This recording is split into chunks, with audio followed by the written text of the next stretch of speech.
विदेशी चंदे पर नए नियम, संसद में नया विधेयक और सदन में एक ऐसे जवाब की चर्चा जिस पर विपक्ष लंबे वक्त से हंगामा कर रहा है। लेकिन लोकसभा की कार्रवाई दोपहर 2 बजे तक स्थगित हो चुकी है। ऐसे में अब सबसे बड़ा सवाल यही है, क्या दोपहर बाद FCRA संशोधन विधेयक पेश हो पाएगा और क्या सरकार विपक्ष के बीच जारी राजनीतिक गतिरोध टूटेगा। नमस्कार, आप देख रहे हैं आपका अपना न्यूज चैनल सत्य सर्वोच्च न्यूज और मैं हूं सोम।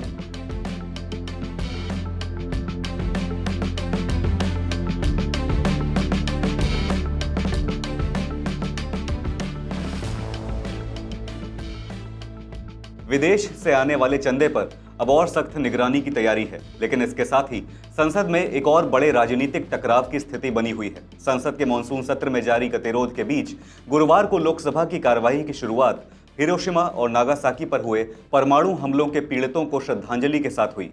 लेकिन श्रद्धांजलि के तुरंत बाद विपक्षी सांसदों ने जोरदार नारेबाजी शुरू कर दी। हंगामे के चलते कार्यवाही शुरू होने के महज 3 मिनट के भीतर ही लोकसभा की बैठक दोपहर 2 बजे तक के लिए स्थगित कर दी गई। संसद परिसर के मकर द्वार तक विपक्ष का मार्च देखने को मिल रहा है। ऐसे में अब सबकी नजरें इस बात पर हैं कि कार्यवाही दोबारा शुरू होने के बाद क्या विदेशी अंशदान विनियमन संशोधन विधेयक यानी FCRA अमेंडमेंट बिल 2026 सदन में पेश हो पाएगा और क्या सरकार विपक्ष के बीच जारी गतिरोध खत्म होने की कोई राह निकलेगी। सूत्रों के मुताबिक अगर कार्यवाही दोबारा सुचारू रूप से चलती है और विधेयक सदन में आता है तो चर्चा के दौरान गृह मंत्री अमित शाह सरकार का पक्ष रख सकते हैं। विपक्ष लगातार गृह मंत्री से जवाब न मिलने को मुद्दा बना रहा है और इसी वजह से उनकी संभावित प्रतिक्रिया पर सबकी नजरें टिकी हुई हैं। वहीं FCRA बिल को लेकर भी सुगबुगाहट है। सबसे पहले समझते हैं कि FCRA क्या है। FCRA यानी फॉरेन कंट्रीब्यूशन रेगुलेशन एक्ट ऐसा कानून है जो ये तय करता है कि भारत में कौन सी संस्था या व्यक्ति, NGO,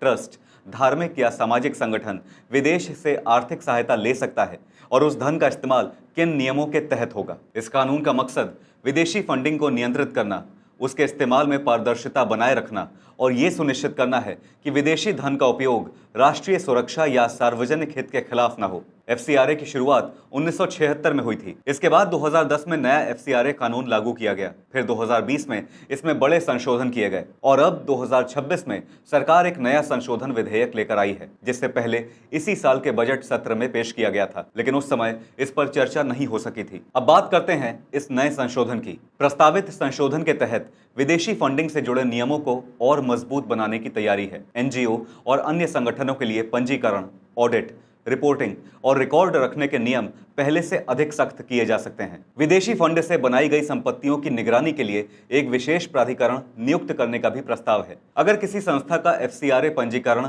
रद्द या समाप्त होता है तो वही प्राधिकरण ऐसी संपत्तियों की देखरेख करेगा। साथ ही विदेशी फंडिंग से बनाई गई धार्मिक स्थलों से जुड़ी संपत्तियों का धार्मिक स्वरूप बनाए रखना अनिवार्य होगा। विधेयक में यह भी प्रस्ताव है कि कुछ मामलों में राज्य सरकारों को जांच शुरू करने से पहले केंद्र सरकार की मंजूरी लेनी होगी। अगर किसी संस्था को प्राधिकरण के आदेश पर आपत्ति होगी तो वो जिला न्यायाधीश के समक्ष अपील कर सकेगी। एक और बड़ा प्रस्ताव ये है कि कुछ मामलों में अधिकतम सजा 5 साल से घटाकर 1 साल करने का प्रावधान रखा गया है। सरकार का कहना है कि इन बदलावों का उद्देश्य विदेशी फंड के इस्तेमाल में पारदर्शिता, जवाबदेही और राष्ट्रीय सुरक्षा को और मजबूत करना है। लेकिन संसद में इस विधेयक पर चर्चा ऐसे समय हो रही है जब मॉनसून सत्र लगातार हंगामे की भेंट चढ़ रहा है। 20 जुलाई से शुरू हुए इस सत्र में लोकसभा का प्रश्नकाल पिछले 15 दिनों से सुचारू रूप से नहीं चल पाया है और हंगामे के बीच 5 विधेयक बिना चर्चा के पारित हो चुके हैं। गुरुवार को भी दोनों सदनों में यही तस्वीर देखने को मिली। लोकसभा में श्रद्धांजलि के बाद विपक्ष के हंगामे के कारण कार्यवाही दोपहर 2 बजे तक स्थगित कर दी गई। वहीं राज्यसभा में भी विपक्षी सांसदों ने अयोध्या राम मंदिर में चढ़ावे की चोरी और छात्र आंदोलन के दौरान पुलिस कार्रवाई पर गृह मंत्री अमित शाह के बयान की मांग को लेकर जोरदार विरोध प्रदर्शन किया। लगातार नारेबाजी के बीच सदन की कार्यवाही सुचारू रूप से नहीं चल सकी और उसे स्थगित करना पड़ा। दरअसल विपक्ष लगातार नीट पेपर लीक और राम मंदिर चढ़ावा चोरी के मुद्दे पर सरकार को घेर रहा है। इसी गतिरोध को खत्म करने की कोशिश में संसदीय कार्य मंत्री किरण रिजिजू ने बुधवार को नेता प्रतिपक्ष राहुल गांधी से करीब 50 मिनट तक मुलाकात की। इस बैठक में प्रियंका गांधी वाड्रा भी मौजूद रहीं। सरकार ने विपक्ष से सदन की कार्यवाही सुचारू रूप से चलाने में सहयोग की अपील की, लेकिन राहुल गांधी ने सरकार के प्रस्ताव को स्वीकार नहीं किया। उन्होंने 2 शर्तें रखी। पहली, छात्र आंदोलन के दौरान हुई पुलिस कार्रवाई पर गृह मंत्री अमित शाह सदन में बयान दें, और दूसरी, अयोध्या के राम मंदिर में चढ़ावे की चोरी के मुद्दे पर संसद में चर्चा कराई जाए।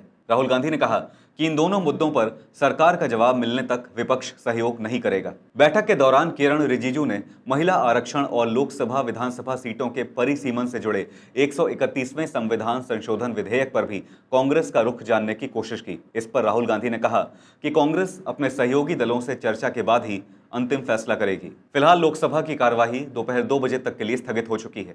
ऐसे में अब सबकी नजरें दोपहर बाद की कार्यवाही पर टिकी हैं कि क्या एफसीआरए संशोधन विधेयक सदन में पेश हो पाएगा और क्या सरकार और विपक्ष के बीच जारी राजनीतिक गतिरोध को खत्म करने की दिशा में कोई प्रगति होगी। आपकी इस मामले पर क्या राय है, हमें जरूर बताइएगा। फिलहाल इस खबर पर इतना ही। देश और दुनिया की बड़ी और अहम खबरों के लिए बने रहिए सत्य सर्वोच्च के साथ। लाइक, कमेंट और शेयर करना ना भूलें। अपना ख्याल रखें। धन्यवाद। जय हिंद।